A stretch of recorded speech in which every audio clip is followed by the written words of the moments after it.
Pelayanan publik merupakan hak dasar warga negara yang wajib dipenuhi dan penting bagi pelaksanaan hak asasi manusia. Oleh karena itu, dibuatlah ke dalam bentuk regulasi, yaitu Undang-Undang Nomor 25 Tahun 2009 tentang Pelayanan Publik. Definisi resmi pelayanan publik secara singkat berdasarkan Pasal 1 Ayat 1 artinya, segala upaya untuk memenuhi kebutuhan warga dalam bentuk barang, jasa, dan administratif yang disediakan oleh penyelenggara layanan.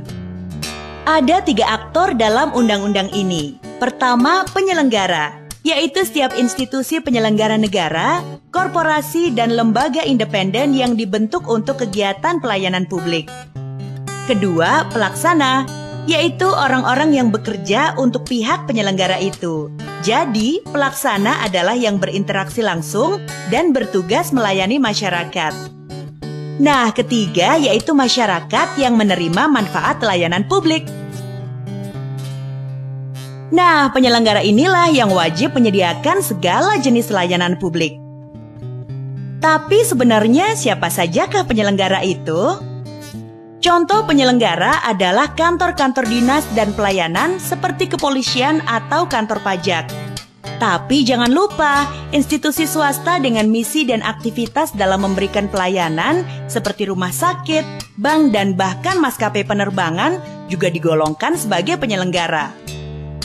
Kewajiban pokok penyelenggara sudah diatur jelas dalam undang-undang ini, yaitu menyusun dan menetapkan standar pelayanan, menyusun, menetapkan, dan mempublikasikan maklumat pelayanan, menempatkan pelaksana yang kompeten untuk melayani masyarakat, menyediakan sarana, prasarana, dan atau fasilitas pelayanan yang mendukung terciptanya iklim pelayanan yang memadai, memberikan pelayanan yang berkualitas, dan melaksanakan pelayanan sesuai standar pelayanan. Contoh kerja penyelenggara yang baik bisa dilihat di Solo pada saat pemilu legislatif 9 April 2014. Walaupun ditetapkan sebagai hari libur, sebanyak 17 puskesmas tetap buka pada hari itu untuk melayani masyarakat.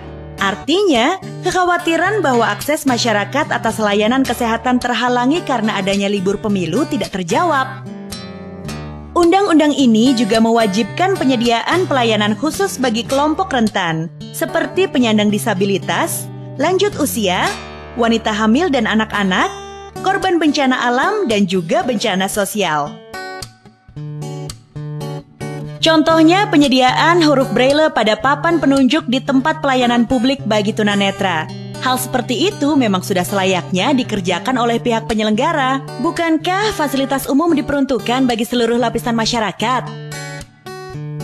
Karena keberadaan undang-undang ini adalah untuk meningkatkan kualitas pelayanan publik dan menjamin hak-hak masyarakat, seperti mengetahui kebenaran isi standar pelayanan, mengawasi penyelenggaraan pelayanan, mendapatkan tanggapan setelah melakukan pengaduan, mendapat advokasi, perlindungan dan atau pemenuhan pelayanan, memberitahukan pelaksana untuk memperbaiki pelayanan yang tidak sesuai standar, mengadukan pelaksana yang melakukan penyimpangan standar pelayanan dan atau tidak memperbaiki pelayanan kepada penyelenggara atau ombudsman, mengadukan penyelenggara atas dasar hal yang sama dan mendapatkan pelayanan yang berkualitas sesuai dengan asas dan tujuan pelayanan.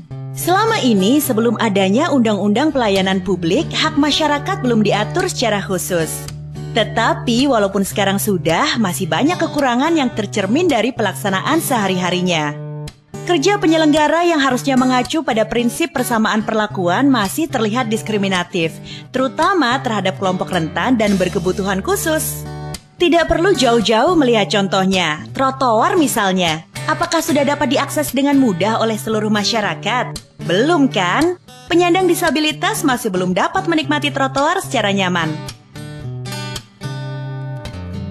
Sepertinya kesadaran dari pemerintah dan pihak penyelenggara masih bisa ditingkatkan lagi. Disinilah letak peran serta masyarakat. Seperti yang kita ketahui, hak dan kewajiban saling melengkapi. Agar hak berjalan, kewajiban harus terpenuhi. Kewajiban bagi masyarakat adalah mematuhi dan memenuhi ketentuan, sebagaimana dipersyaratkan dalam standar pelayanan. Ikut menjaga terpeliharanya sarana, prasarana dan atau fasilitas pelayanan publik dan berpartisipasi aktif dan mematuhi peraturan yang terkait dengan penyelenggaraan pelayanan publik. Sebagai penerima pelayanan publik, masyarakat wajib aktif mengadukan penyimpangan yang terjadi.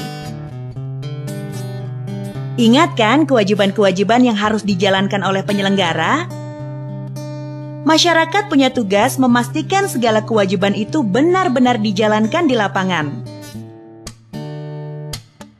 Dengan adanya Undang-Undang Pelayanan Publik, pengaduan yang dilakukan masyarakat akan menjadi umpan balik bagi pelaksanaan pelayanan publik itu sendiri. Nah, umpan balik itulah yang akan ditanggapi dalam rangka memperbaiki pelayanan publik. Kalau bukan masyarakat yang memberitahu, siapa lagi? Masyarakat terlibat, kualitas pelayanan publik meningkat.